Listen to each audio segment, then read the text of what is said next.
Welcome to Econify India. Today we are going to start our MCQ series on economics. आज का जो हमारा topic रहेगा that is introduction of economics, that is basic concepts, right? ये आपका जो syllabus है फास्ट एस्पिरेंट्स के लिए. ठीक. नहीं, क्वेश्चन नंबर 1 की तरफ चलते हैं. तो ये आपके बिल्कुल न्यू पैटर्न बेस्ड क्वेश्चंस हैं. दे आर वेरी अभी के लिए ये इतने ट्रिकी नहीं है बट थोड़े से मॉडरेट रहेंगे. ठीक. तो consider the following statement regarding the meaning and scope of economics. अब कह रहा है कि इन स्टेटमेंट से आपको बताना है meaning and scope of economics के बारे में क्या सही है क्या गलत है. ठीक है, एक लाइन बाय लाइन स्टेटमेंट्स को पढ़ते हैं. Economics primarily studies how scarce resources are allocated among competing wants in a society where human wants are unlimited. देखिए, first of all wants they are unlimited. ठीक है, and resources to satisfy these wants are limited. ठीक है, अब ये resources के बीच में ही आपस में कंपटीशन है. कंपटीशन क्यों है? क्योंकि एक रिसोर्स जो है उसके मल्टीपल यूजेस हैं. क्या है? Multiple uses, alternate uses. तो आपको उस रिसोर्स को इस तरह से यूज करना है ताकि इसका बेनिफिट मैक्सिमम लोगों को मिल पाए. ठीक है, अब इकोनॉमिक्स यही तो बताता है हमें कि how scarce resources are allocated among competing wants in a society where human wants are unlimited. So what is economics? Is a study of resources. Study of resources. तो पहला पॉइंट बिल्कुल क्लियर है. ओके, स्टेटमेंट 2 देखते हैं. Economics is concerned only with the production of goods. देखो, अब यहां पे एक वर्ड आ गया, only with the production of goods and completely excludes distribution and consumption. तो अब ओनली तो इकोनॉमिक्स की जब हम बात करते हैं ये प्रोडक्शन, डिस्ट्रीब्यूशन, कंजम्पशन सब चीजों को ही स्टडी करता है. It takes everything into account. तो यहां से देखा जाए आपका स्टेटमेंट 2 क्या हो गया? गलत. ठीक है, modern economics examines decision making behavior of individual, firm and government under condition of scarcity. अब देखिए, आपके पास इंडिविजुअल के पॉइंट ऑफ व्यू से सोचो, आपके पास महीने के सिर्फ 20,000 है. ठीक है, और आप उस 20,000, देखिए आपके पास पैसा जो है वो लिमिटेड है, लेकिन इस 20,000 को आपको मल्टीपल जगहों पे यूज करना है, मल्टीपल यूजेस करने हैं इसके, राइट? तो अब आप किस तरह डिसीजन लोगे ताकि इस 20,000 से आपको मैक्सिमम बेनिफिट मिले? तो इंडिविजुअल लेवल पे हम भी करते हैं. ठीक है, मैक्रो लेवल पे गवर्नमेंट भी तो ऐसा करती है ना. देखिए, जो बजट होता है गवर्नमेंट का, जो बजट है, बजट में भी सिंपली क्या होता है? Allocation of resources. तो गवर्नमेंट के पास जो रिसोर्सेज हैं वो तो लिमिटेड हैं. तो गवर्नमेंट उन रिसोर्सेज को इस तरह यूटिलाइज करती है ताकि उसका मैक्सिमम यूटिलाइजेशन हो. ठीक है, तो यहां से देखा जाए तो स्टेटमेंट 3 भी सही है और स्टेटमेंट 1 भी बिल्कुल सही है. अब आपसे पूछ रहा है कि इनमें से कौन सा statement, which of the following given statements are correct. So the right answer obviously has to be option C. Option 2 जो है वो सही हो सकता था अगर यहाँ वर्ड ओनली नहीं होता. अगर सब सब कुछ होता है ना कि इंक्लूड्स, एक्सक्लूड है ना, यहाँ पे अगर आप इंक्लूड लिख दो तो ये भी सही हो जाएगा. बट एज ऑफ नाउ लिखा नहीं है तो हम इसे गलत ही मानेंगे. ठीक है. Okay, now coming to the question number 2, with reference to the evolution of definition of economics. Now अब यहाँ पे बात कर रहा है कि definition of economics की. अब आप देखिए, economics में बहुत सारे thinkers रहे होंगे जिन्हें हम economist कहते हैं. ठीक है, बहुत great economist रहे हैं. उन सब ने अपना कुछ एक व्यू पॉइंट दिया होगा. क्या दिया होगा? व्यू पॉइंट दिया होगा. किससे रिलेटेड? इकोनॉमिक्स से रिलेटेड. ठीक है, अब उसी से रिलेटेड आपसे पूछ रहा है कि बताओ किसने क्या कहा है. टेक्निकली देखा जाए ये आपसे पूछ रहा है कि किस थिंकर ने, किस इकोनॉमिस्ट ने इकोनॉमिक्स को किस तरह डिफाइन किया है. अगर क्वेश्चन नंबर स्टेटमेंट 1 देखें, एडम स्मिथ, जिसे हम फादर ऑफ इकोनॉमिक्स भी कहते हैं, राइट? तो इनके द्वारा क्या कहा गया कि Adam Smith definition emphasized wealth creation and therefore economics was initially regarded as a science of wealth.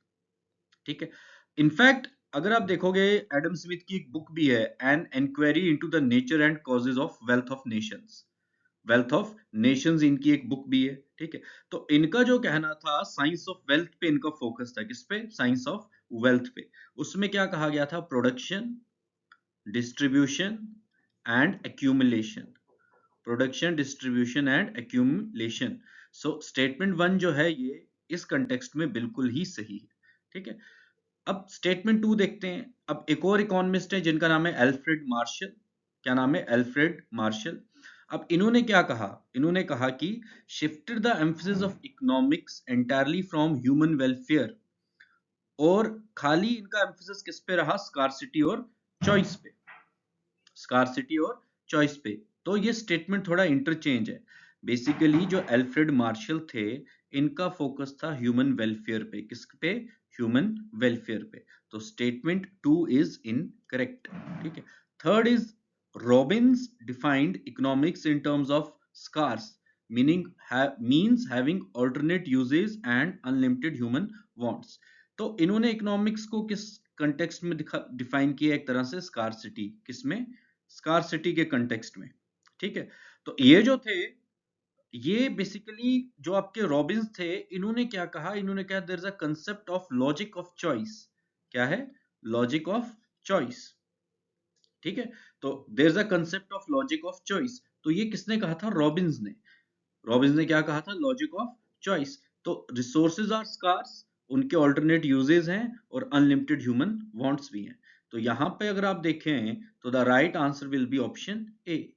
Option A will be the right answer. Okay. Now coming to the third, consider the following statement regarding economics as a science. देखिए, economics को जब हम बात करेंगे ना, economics की, इसे हम साइंस भी कहेंगे, इसे हम आर्ट भी कहेंगे। Basically what is economics, it is a social science. It's not a pure science, just like your physics chemistry, it's not a pure science, it's a social science. ठीक है।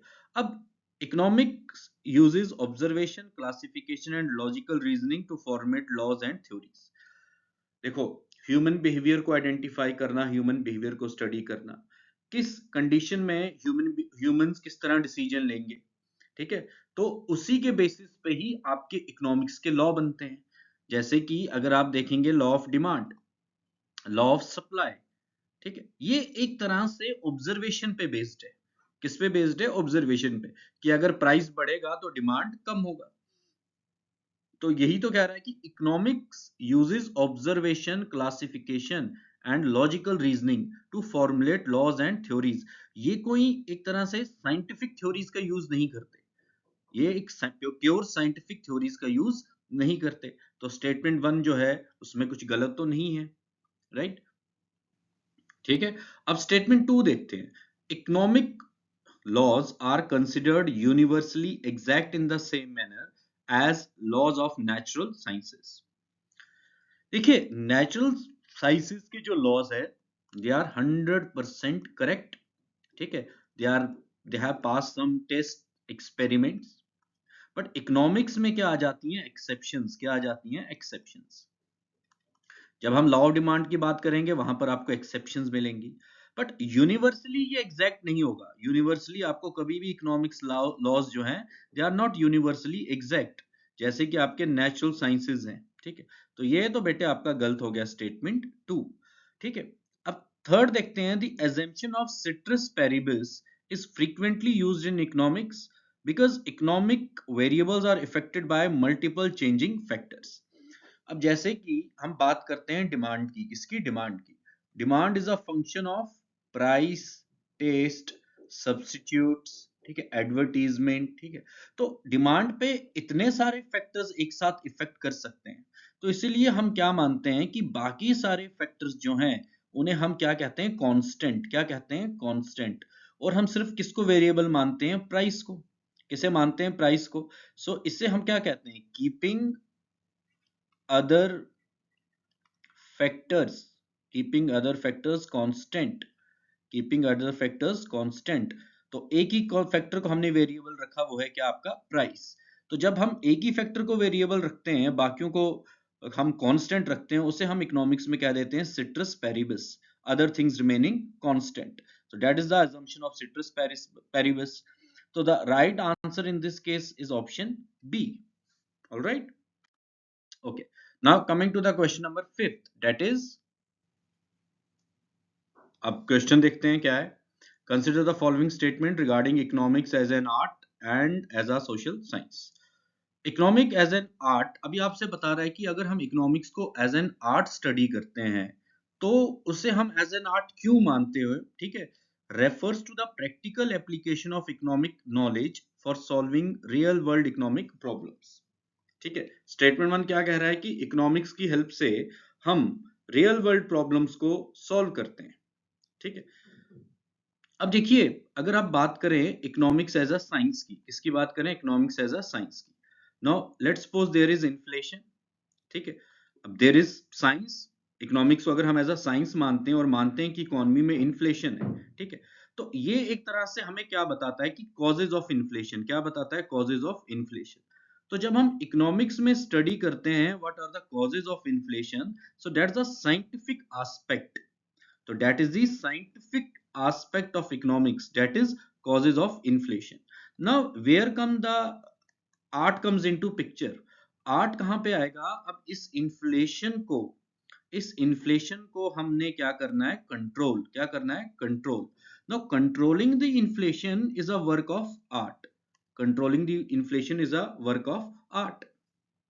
तो for solving real world economic problem, economic problems क्या है, unemployment है, inflation है, ठीक है, poverty है, ये inequality, these are the economic problems.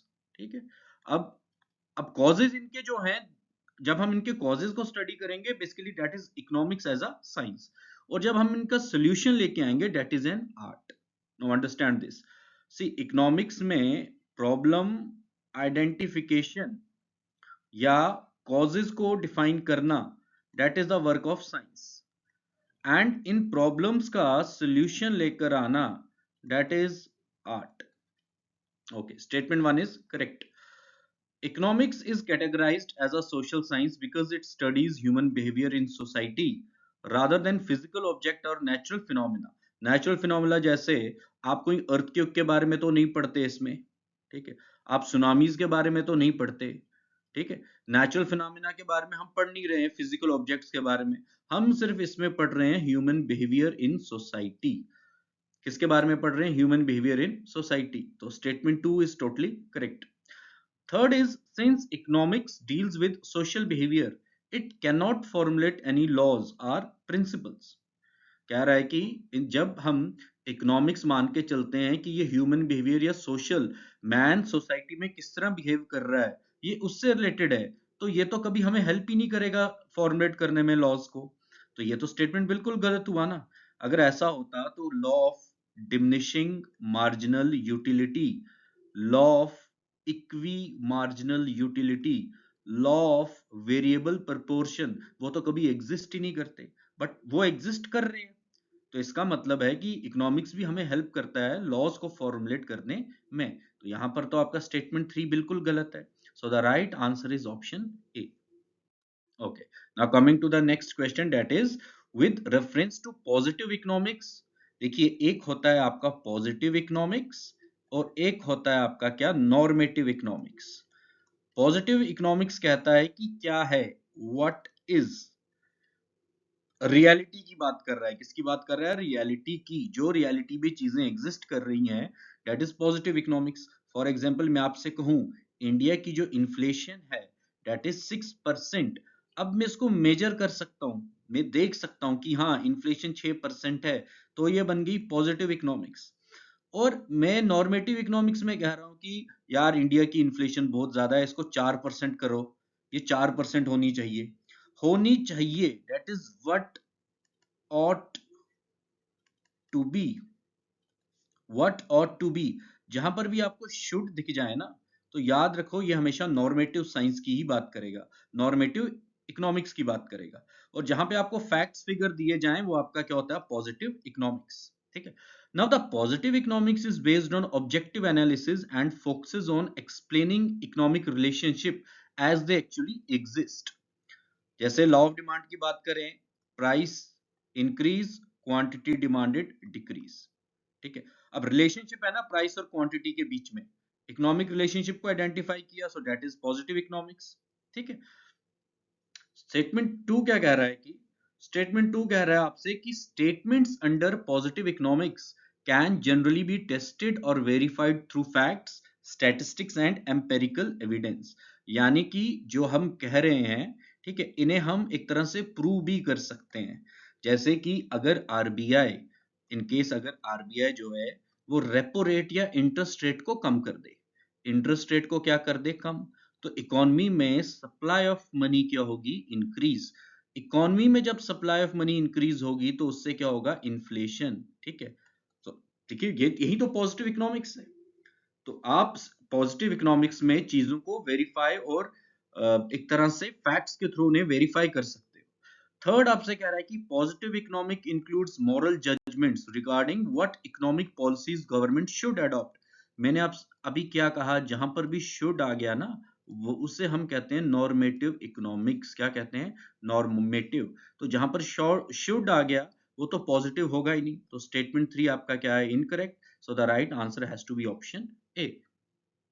Okay. Now consider the following statements regarding normative economics. अब what ought to be, ठीक है। अब कह रहा है कि normative economics deals with value judgments, recommendation regarding what economic condition should exist. So the word should itself is a normative economics. तो ज्यादा दिमाग लगाने की जरूरत नहीं है, तो इसको आप क्या कर दो? टिक कर दो। ठीक है। स्टेटमेंट 2 क्या कह रहा है कि नॉर्मेटिव इकोनॉमिक्स या normative statements can always be scientifically verified. अरे भाई, वेरीफाइड कैसे है? ये तो एक तरह का हम बता रहे हैं कि ऐसा होना चाहिए। साइंटिफिकली इसको हम वेरीफाई थोड़े कर रहे हैं यूजिंग स्टैटिस्टिकल मेथड। ये एक तरह का हमारा जजमेंट है, ये हमारा ओपिनियन है। जजमेंट, ओपिनियन, ये हमारा थॉट है। तो ये तो हो नहीं सकता स्टेटमेंट 2 आपका करेक्ट। अब कह रहा है कि statement such as the government should reduce unemployment through welfare policies belongs to normative economics. Absolutely correct. So the right answer is option C. ठीक है, तो शुड जहां पर आ गया, it has to be option as a normative economics. Okay, now अब देखिए इसको थोड़ा प्रैक्टिकली देखते हैं। आपको दिए हुए हैं ये 3 स्टेटमेंट्स। ठीक है, अब आपको बताना है कि इनमें से पॉजिटिव क्या है या नॉर्मेटिव क्या है। देखिए, India's inflation rate increased during 2024. Increased, verified है, verified है, proven है, ठीक है, fact इसको justify कर रहे हैं। Is a positive economic statement because it describes an observable fact of capable of verification. बिल्कुल सही। ठीक है, अब fuel taxes should be reduced to decrease transportation cost. Should be reduced, अगर आपसे कहें कि fuel taxes have been reduced by ₹30 या इस तरह से, वो तो हो चुका है ना, वो आपका पॉजिटिव है। ये कह रहा है कि शुड बी रिड्यूस्ड, एक तरह का सजेशन है, एक तरह का ओपिनियन है। ठीक है, तो इट्स अ पॉलिसी ओपिनियन, तो statement 2 has to be correct. ठीक है, every normative statement is automatically false because it can not be empirically verified. ठीक है, अब ठीक है, अब आपसे कह रहा है कि नॉर्मेटिव स्टेटमेंट जितने भी हैं वो खुद में एक तरह से फॉल्स हैं। अगर मैं ये कहूं कि फॉर एग्जांपल हर एक एम्प्लॉय को एक मिनिमम वेजेस मिलनी चाहिए, मिनिमम वेजेस मिलनी चाहिए, ठीक है, फीमेल को इक्वल पार्टिसिपेशन मिलना चाहिए वर्कफोर्स में, इस तरह से, तो ये ऑटोमेटिकली फॉल्स कैसे हुआ? So statement 3 is totally incorrect. ठीक है, अब देखिए जरूरी नहीं है कि आप इसको डेटा डेटा से इसको प्रूव करो।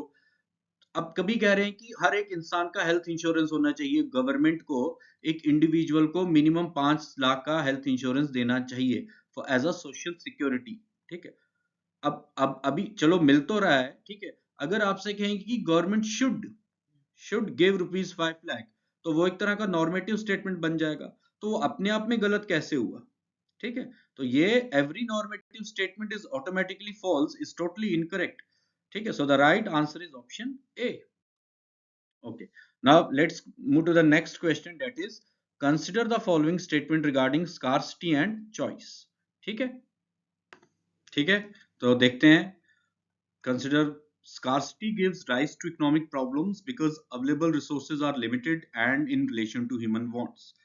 Resources जब आपके पास scarce होंगे, ठीक है, और रिसोर्सेज का जब ऑल्टरनेट यूज भी होगा, मान लीजिए मिल्क की बात करते हैं, किसकी? मिल्क की।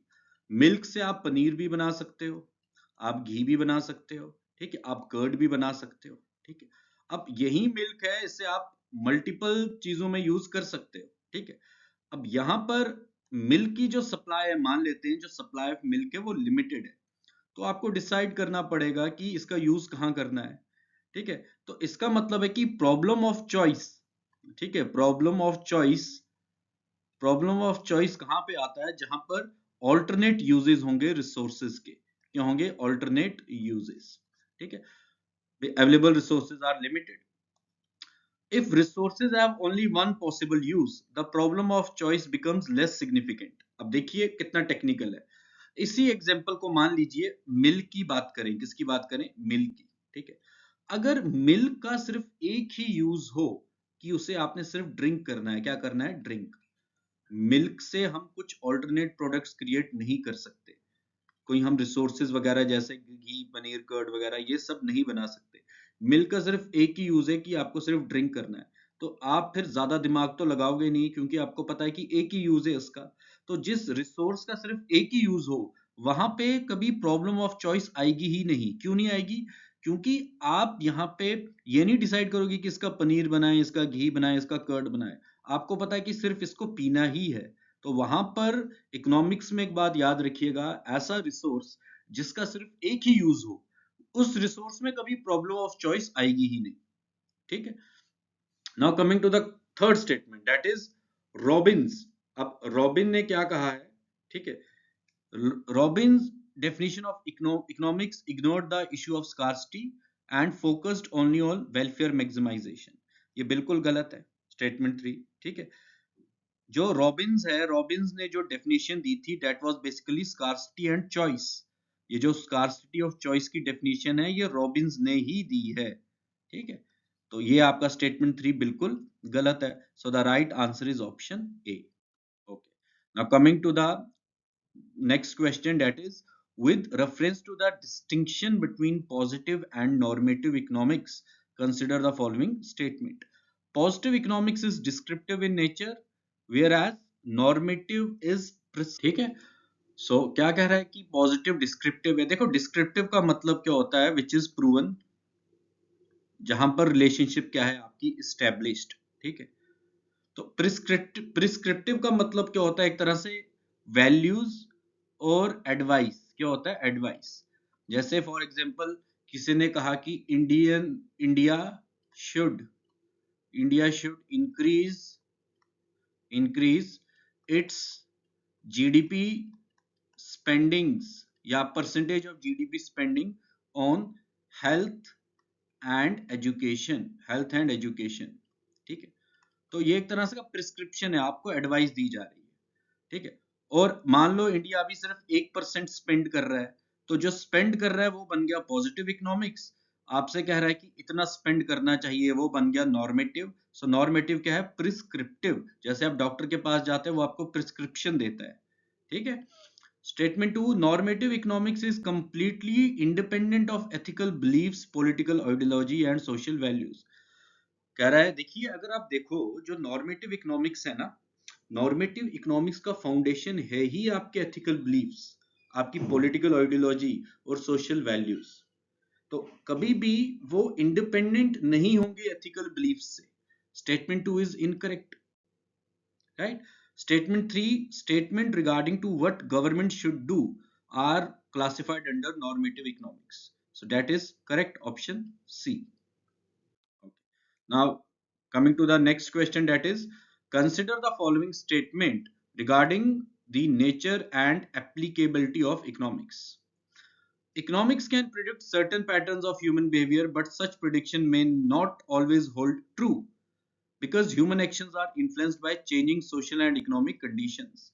Okay, so that is basically the limitation of economics. That is basically the limitation of economics. There's basically the exceptions of the laws. Exception of the laws, economics के जो लॉज हैं उनकी एक्सेप्शन की बात कर रहा है ये, ठीक है। देखो प्रिडिक्ट तो कर पाएगा, but such predictions may not hold true. Statement 2, unlike natural sciences, economics generally can not conduct perfectly controlled laboratory experiments on human societies, ठीक है। देन क्वेश्चन नंबर जो आपका स्टेटमेंट 3 आपका कहता है कि they are not universally exact, economics can not be treated as a science. देखिए किसी भी सब्जेक्ट को साइंस कहने का ये मतलब नहीं है कि वो फिजिक्स या केमिस्ट्री की तरह हर बार सेम या 100% रिजल्ट दें, ठीक है। तो पहली बात मैं आपको क्लियर कर दूं, ठीक है। ये स्टेटमेंट एक्सट्रीम है क्योंकि सिर्फ इसलिए कि इकोनॉमिक्स लॉज जो हैं फिजिक्स या केमिस्ट्री की तरह यूनिवर्सल नहीं है, इसका मतलब ये नहीं है कि इकोनॉमिक्स एज अ साइंस हम कहेंगे कि इकोनॉमिक्स में साइंस का कोई रोल ही नहीं है, ठीक है। Although it's not pure science, but there is a intervention of science in this, right. आप जो डेटा वगैरह लेते हो, जो आप स्पेंडिंग पैटर्न्स लेते हो, ठीक है, तो वो भी तो एक तरह का आपको प्रोवाइड करता है इनसाइट्स। तो स्टेटमेंट 3 आपका क्या है बेटे, incorrect. So the right answer is option A. So this is all for today. देखिए ये जो क्वेश्चन है 10 क्वेश्चन है, इन्हें अब देखिए दो तरीके होंगे, या तो मैं आके सीधा आंसर बता दूं।